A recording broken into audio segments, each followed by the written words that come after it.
భారతదేశం ఎన్నో అద్భుతాలకు నెలవు. ముఖ్యంగా ఉత్తరాన ఉన్న హిమగిరులను మన దైవంగా భావిస్తాం.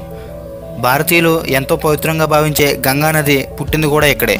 ఆ పరమశివుడు కొలువైన కైలాస పర్వతం మన దేశం పరిధిలో లేకున్నా ఎంతోమంది భారతీయులు ఆ పరమేశ్వరుడి దర్శనం కోసం అక్కడికి వెళ్తుంటారు. అయితే అక్కడ కేవలం కైలాస పర్వతమే కాదు, కంటికి కనిపించిన ఓ రహస్య నగరం కూడా ఉందనే సంగతి చాలా తక్కువ మందికి తెలుసు.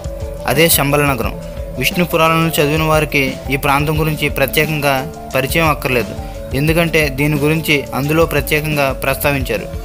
కలి ఆగడాల నుంచి కల్కి అవతారం చాలించే వరకు ప్రతి ఒక్క ఘటన ఈ శంబల నగరం కిందగానే చోటు చేసుకున్నాయి.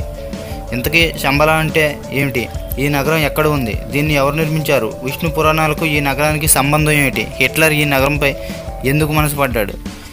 ఈ నగరం ప్రత్యేకత ఏమిటి? ఇప్పటికీ ఈ నగరం రహస్యంగానే